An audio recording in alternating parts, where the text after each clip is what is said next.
Hey everyone, today I'm going to be teaching you about the four types of government. The four types of government are dictatorship, monarchy, theocracy, and democracy.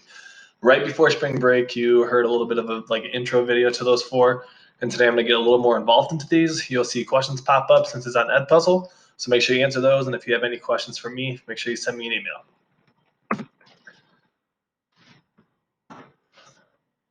All right, first thing I want to talk about is just what is government. That's one of our grandma letters. We've talked about government and religion and social structure and so on with our grandma letters. But what actually is government, just to clarify, government is just a person or group of people who lead over or rule over another group of people. And usually with that it means dealing with the laws in some way, whether you're creating them or enforcing them, protecting them. You're basically in charge of controlling your country or your land. So government is all about who leads. And then we really want to know how much power leaders have. And there's kind of two types of powers here. We have unlimited power, which means that you have full, complete power over whatever you do as the leader of the government. Kind of like me in the classroom, right? Full, unlimited power. Maybe not. And then there's limited power. With limited power, that means you do have limits. A lot of governments have different people that are operating. Sometimes they separate their power with multiple people. So that means they have limits to their power. They cannot just go out and do whatever they want. So different governments kind of use those two types of power. Sometimes there's written documents that limit leaders' powers, but those are the main two: unlimited versus unlimited. Unlimited versus limited, I mean. Unlimited is full power, limited means you still have some barriers to what you can do. The four government types that we are going to talk about here in a second now are dictatorship, monarchy, theocracy, and democracy. So let's start with dictatorship. So a pretty simple definition for dictatorship: it's a form of government in which the leader or a very small group, typically just one leader though, has full unlimited power over everybody in the country or whatever area its territory is. And they usually rule through fear and from force. So they a lot of times will force their way into power or they're given power, but then they use fear tactics to try to keep everybody in line. You kind of see in that image up above. They sometimes use military and other people to try to support their government. And if you don't follow, there can be some force and some things that they are going to do to kind of keep you fearful of the leader so that they can keep in power. So typically, like I said, one leader, they gain power typically through force or fear. And then today, a couple examples. Well, one example today, North Korea, you probably hear about in the news. North Korea is a pretty famous dictatorship, not necessarily in a positive way. The North Korean dictator a lot of times will censor a lot of different things, and he won't let people leave or come in. So he has full control over everything. And in the past, you might have heard of Hitler in Germany, where Hitler at the time had full control over everybody, and they were operating in Germany as a dictatorship at the time. That was more during like World War II. Now they are not a dictatorship. So with dictators, they control a lot of things. They control the military, police, the media. Media is a big one. So if you think about internet websites and things that you go to, newspapers, TV, they can basically censor anything that they want. So dictators control all of the media. They control education, what you're learning in school, who can go to school. They control workers and the workforce and just jobs in general. They control churches. They control businesses. So what that really is saying is they control every part of life, and they can do really whatever they want because they're the dictator and they have unlimited power. Moving into monarchy. Monarchy is a form of government when there is a monarch. It's pretty simple. Typically, the monarch that you're going to hear is king or queen. Typically, a king or queen is going to rule over a monarchy. Other monarch words that you might hear, though, are emperor, empress. And then back when we learned about Egypt, you could have called those monarchs as well because pharaoh is one of those royal words. Usually, it's a king or queen, though, in most monarchies today. So how do you gain power? You mostly gain power in a monarchy through your family bloodline. So if you are, for example, a father and you're the king, then maybe your oldest son would get power next, or maybe your wife that would get power next. So it goes through the family bloodline, and power is inherited. So you don't really do anything to get the power other than be born. So inherited basically just means the power is given to you based on your family line. Today, probably the most famous one is the United Kingdom or England, you might hear. Queen Elizabeth is the queen there, and I'm going to talk about her in just a second. Japan's also a monarchy. And in the past, you could think of our ancient civilizations, Mesopotamia, India, Egypt, because they all had kings and pharaohs, so they use those royal type of words. So they would be examples of monarchies as well. So there's two types of monarchies. There's absolute monarchy and there's constitutional monarchy, and you can see Queen Elizabeth up there waving to us.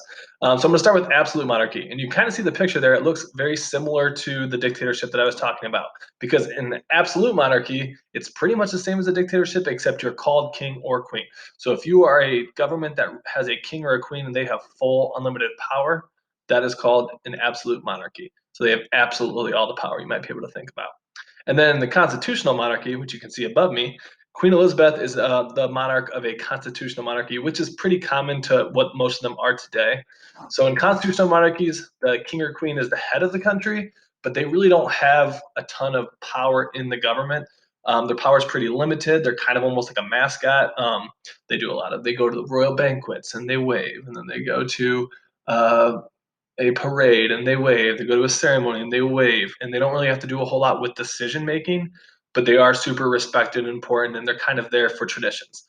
And then in constitutional monarchies, there's limited power, but that means that other people are leading other parts of the government and making most of the decisions. A lot of times there's a written constitution. So these ones are a little more common than absolute monarchies, but there are two types. Next, we have theocracy. In theocracies, this one's a little interesting. This one's probably the new one to you. Last year, you should have learned a little bit about the other three, but this one's new. A form of government in which a religious leader holds all power and decisions are made through the religious lens, or basically out of the religious text, and religion controls everything. There's not many theocracies in the world today, but really just got to focus on the religion part of it. So in theocracy, like I said, a religious leader controls everything. They're believed to have divine power. And what divine power means is that they're chosen to rule from the gods, they believe. So they believe the gods chose these specific leaders out of the religion, and that's why they should be ruling. We kind of talked about divine power a little bit with pharaohs back in the day, when we got to Egypt, because they believed that the pharaohs were gods. So they kind of had that divine power as well. And then today, Iran's probably the most famous theocracy. It still operates under a theocracy today out of Islam. And then in the past, I said that absolute monarchy would work with ancient civilizations, but you could also kind of categorize them as theocracies because a lot of times the leaders or the kings were also believed to be gods. So there's kind of that blend. And the last one I want to talk about is democracy, which is probably the one that you're a little bit more familiar with. A democracy is a form of government in which the people are the ones that have the power. The people or the citizens have the power to rule directly or through representatives, which I'll talk about here in a second. So who rules? The people, either directly or the representatives that they're choosing. And how do you get power? It's mostly out of the word voting. Right? Voting is kind of what makes a democracy unique, because people in the country can vote for direct issues, or they can vote for people to represent them in government, which is what most tend to do. Today, obviously, the United States is what you probably are thinking of with democracy, because we are one. There are other democracies all over the world today. The very first democracy, though, is kind of cool. It was in Athens, Greece, which is over in Europe. They're the ones that kind of started the idea of democracy, and they're actually the ones that created the word democracy, because the word democracy actually means demos, the people, demo, and then kratos, which kind of turned into the CRACY part of it, which means to rule. So basically, it means to rule through the people. That's kind of how that word democracy came to be. So just like in monarchies, there's also two types of democracies. There's direct democracy, which I think is over here, and then representative democracy, which is right above me. Representative democracies are way more common, and I'll get to that in a second, but let's start with direct. So if you are in a direct democracy, that means every single person living there must vote for every single decision, which is pretty hard to do if you have millions of people, right? So that really only works with small populations. Those are not very common, but back when democracies first started, those would be a little more common. And then representative democracy is a little bit more common, and that's the one we use. So in representative democracies, the people, the citizens, are able to vote for a lot of things, but typically they're voting for people to represent their opinion. So, I'm not out there in government making a lot of the decisions for the United States, but I, as a person that's allowed to vote, can vote for people that I want to do that for me. Sometimes your votes go through, sometimes you vote for someone that doesn't win, but regardless, we have a chance to at least voice our opinions and give our input. So that makes us a democracy, but then we're also voting for people to do a lot of those decision-making processes for us. So because we vote for representatives, that makes us a representative democracy. In the US, just a little bit about that. Our government is all a representative democracy, but it's all based out of our Constitution. So you remember back in September, we actually had Constitution Day, and we talked about this document that we still use, and this is pretty much what separates all of our power. So democracies in general are very limited in power. Obviously, the leaders have a lot of power, but there's also a lot of separation in power, which means that all the power is kind of broken down into multiple people. So not one person can have full control over everything. So kind of the biggest example of that is our three branches of government, which a lot of you probably have heard of before. So our branches of government are separated into legislative, executive, and judicial. So in the United States and at the state level, there's three different branches that kind of separate that power into thirds so that not one branch can get more than the other. So in the legislative branch, they're a lot of times making the laws. That's where our senators and our representatives work. In the executive branch, that's the one you're probably most familiar with. That's where our president works. The vice president and his cabinet members are part of that branch, and they're the ones that are kind of enforcing the laws, and they have some things that they can do. And then the judicial branch is kind of the ones that's our Supreme Court and our judges that kind of make sure that the laws are staying followed. So with those three different branches, that power is kind of separated, but it also makes it so that there's kind of a way to check and balance each other out, which is kind of part of that whole Constitution.